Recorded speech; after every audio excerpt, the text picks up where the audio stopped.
नमस्कार दोस्तों, मेरे YouTube चैनल पर आपका स्वागत है। आज की कहानी है, आखिर एक माँ ने ऐसा क्या फैसला लिया कि बेटे बहू के आंखों से आंसू नहीं रुक रहे थे। हाय माँ, ठोकर लगते ही मनकू को दर्द की वो तेज लहर उठी कि माँ की याद आ गई। अपने ही मुँह से माँ शब्द निकलता सुन मनकू खुद से ही शर्मिंदा हो गया। अभी महीने भर की ही तो बात है। जैसे ही थके हारे मनकू घर के पास पहुँचा तो घर से उसकी बीबी सुरमई के चिल्लाने की आवाज़ें आई। आसपास के लोग घरों से बाहर निकल उसके घर की ओर ही कान लगाए थे। अब आज कौन सा बखेड़ा हो गया, यही सोचते हुए उसने घर में कदम रखा। सुनो जी, आज मैं कह देती हूँ, या तो तुम्हारी माँ रहेंगी घर में या तो मैं रहूँगी। अब क्या हो गया सुरमई, क्यों कानों के पर्दे फाड़ रही है? ये पूछो क्या नहीं हुआ, तुम्हारी माँ तो घर लुटाने को बैठी हैं। मैं थोड़ी देर को बाजार क्या गई, अपनी मुँह झोंसी सहेली को बुला ली, खूब दूध डाल के चाय बना के पिलाई उसे, और तो और मुन्ना को 2 चॉकलेट वाले बिस्किट भी खिलाई। अरे कोई हराम का पड़ा है क्या हमारे यहाँ? दिन रात कौड़ी कौड़ी जोड़ते हैं और ये है कि लुटाने पे तुली है। अरे बस कर, पूछता हूँ माँ से, तू शांत हो जा, सब तमाशा देख रहे हैं। अभी कहाँ हुआ तमाशा? अगर ये यहाँ से नहीं गई ना तो फिर होगा तमाशा। मेरे बापू के घर कभी नहीं किसी चीज़ की। मनकू कुछ नहीं बोला और माँ के पास जा पहुँचा। घर के पिछवाड़े गाय के बाड़े के पास कुछ खरपचियाँ डाल ईंट की 2 दीवार खड़ी कर दी गई थी। उसी में माँ की चारपाई थी जिसमें वो बैठी रहती। उगता जाती तो घर के बाहर नीम तले जा बैठती। घर के सारे ही काम माँ के जिम्मे थे, एक रसोई छोड़ के।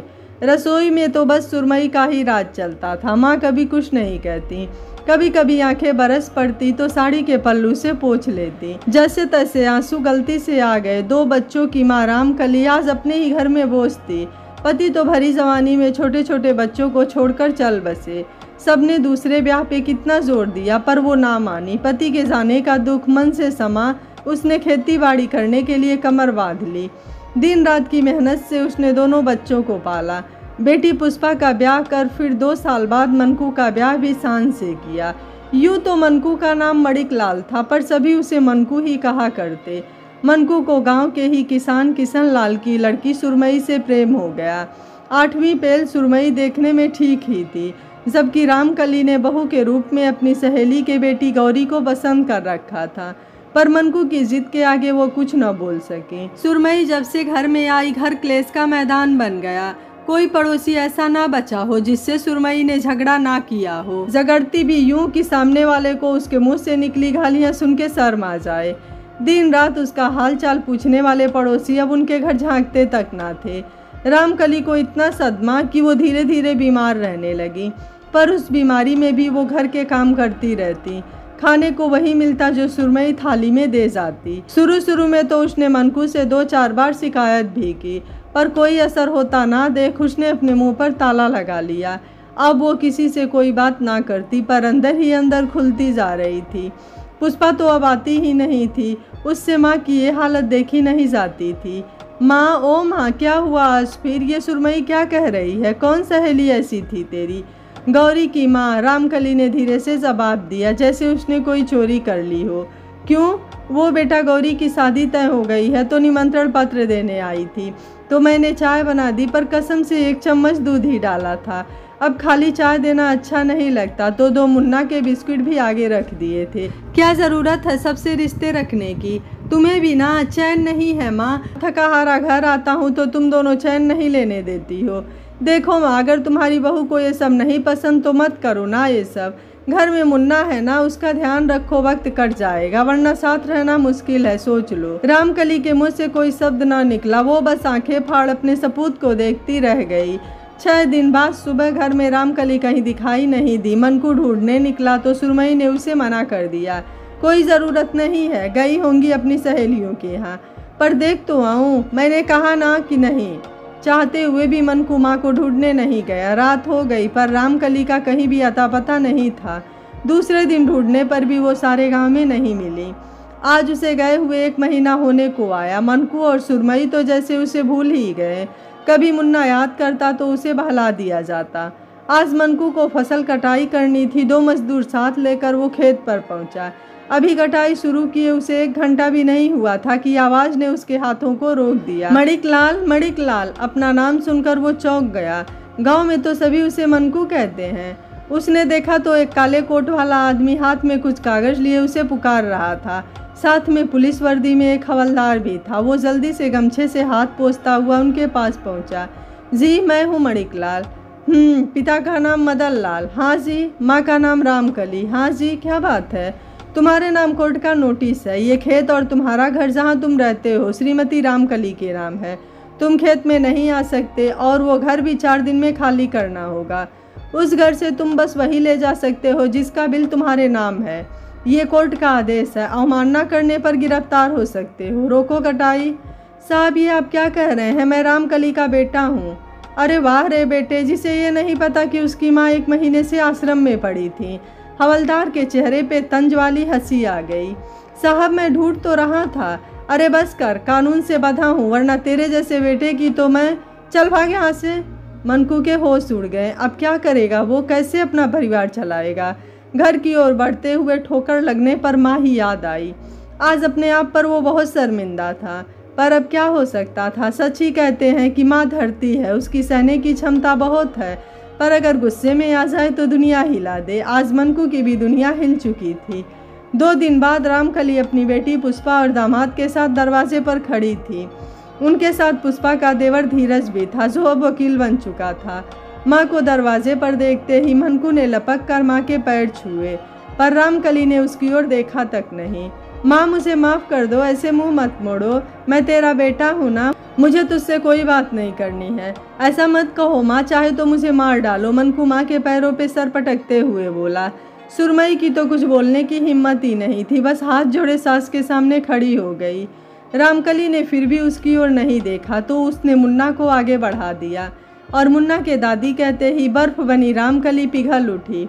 उसने मुन्ना को उठाकर सीने से लगा लिया तो सुरमई की आंखों में कुछ हिम्मत बधी। माँ, मुझे माफ़ कर दो, गलती तो मेरी है, उसमें आपके बेटे और मुन्ना का कोई दोष नहीं है। मैं चली जाती हूँ, पर अपने पोते को उसकी जड़ों से अलग ना करो। उसे अपने पास रहने दो माँ, मेरे साथ रहकर कहीं मुझ जैसा न बन जाए। तेरी जगह अब मेरे घर में नहीं है सुरमई। तभी सुरमई की माँ ने भीतर आते हुए कहा। माँ, ये क्या कह रही हो? कहाँ जाऊँगी मैं? वो तू जान। तुझे शादी से पहले भी कितना समझाती थी कि अपनी आदतें बदल, दिल बड़ा रख, झगड़े मत किया कर, पर तूने कभी मेरी बात नहीं सुनी। यहाँ तक कि अपनी दोनों भाभियों का जीना भी दूभर कर दिया था तूने।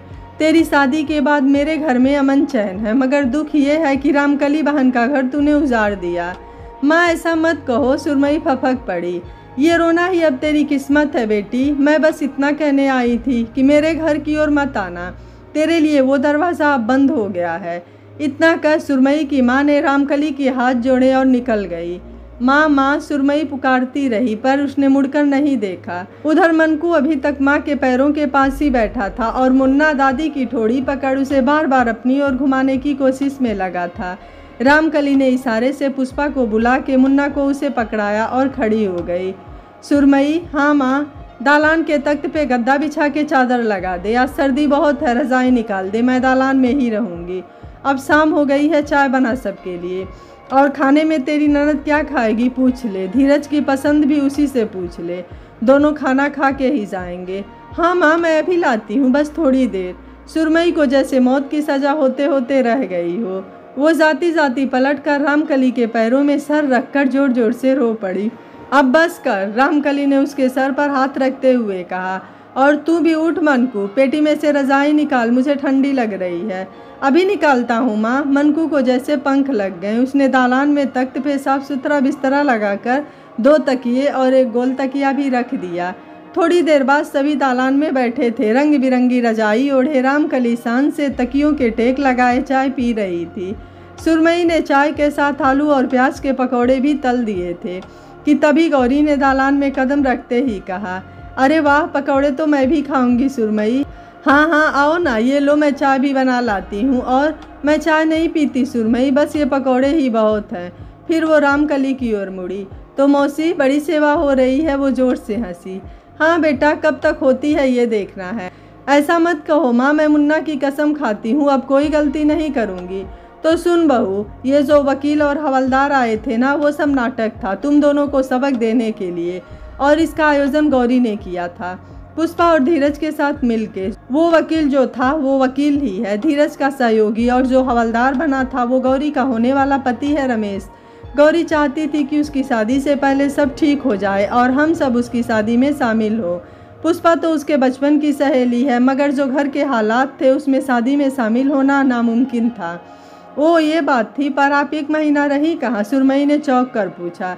मैं पुष्पा के साथ यात्रा पे गई थी, और भी कई औरतें थी हमारे उम्र की। धीरज ने ही बंदोबस्त करवा दिया था। यहाँ से सुबह 4 बजे निकल मैं सड़क तक गई, बस 5 बजे आई थी। हम सीधे 4 धाम की यात्रा पर निकल गए। अब समझी? पुष्पा ने हंसते हुए सुरमई से पूछा। हाँ जीजी, सुरमई ने शर्मिंदगी से सिर झुका लिया। अब मैं इसकी कोई बात नहीं सुनूंगा माँ, तुम जो कहोगी वही होगा, और यही होना भी चाहिए, वरना ये नाटक कभी भी हकीकत का रूप ले सकता है। मणिकलाल, धीरज जो इतनी देर से चुप था सख्त जुबान में बोला। नहीं नहीं, अब कोई गलती नहीं होगी धीरज बाबू, मनके ने हाथ जोड़े। और माँ घर का कोई काम नहीं करेंगी, वही करेंगी जो उनका मन चाहेगा। वही होगा जीजी, सुरमई बोली। बढ़िया जी, बहुत बढ़िया पकौड़े हैं। अचानक गौरी बोल पड़ी तो सब हंस दिए। और सुनो, याद रहे 12 दिन बाद मेरी शादी है, सबको आना है, कोई बहाना नहीं चलेगा, याद रहेगा ना? हाँ याद है, सब एक साथ बोल उठे। गौरी हंसती हुई निकल गई। पुष्पा और सुरमई रसोई में खाने की तैयारी में लग गईं। मनकू माँ के पैर दबा रहा था और धीरज मुन्ना के साथ तोतली जबान में बतिया रहा था। अब सब कुछ ठीक था। रामकली के चेहरे पर मुस्कान जो थी। दोस्तों, कभी कभी बच्चों को सबक सिखाने के लिए भी माता पिता को कठोर निर्णय लेने पड़ते हैं। सभी माता पिता बेटे बहू को त्याग नहीं पाते हैं और ना ही उनसे प्रॉपर्टी ले पाते हैं, लेकिन कभी कभी जब सीधी उंगली से घी ना निकले तो उंगली को टेढ़ी करनी ही पड़ती है। वही रामकली जी ने किया। रामकली जी ने अपने घर को भी बचा लिया और अपने बेटे और बहू को सबक भी सिखा दिया। आपको रामकली जी और गौरी की योजना कैसी लगी? आप मुझे अपनी राय कमेंट बॉक्स में ज़रूर दीजिएगा। वीडियो पसंद आया है तो वीडियो को लाइक, शेयर एंड चैनल को सब्सक्राइब कर लीजिएगा। Thank you for watching. मिलते हैं अगली कहानी में।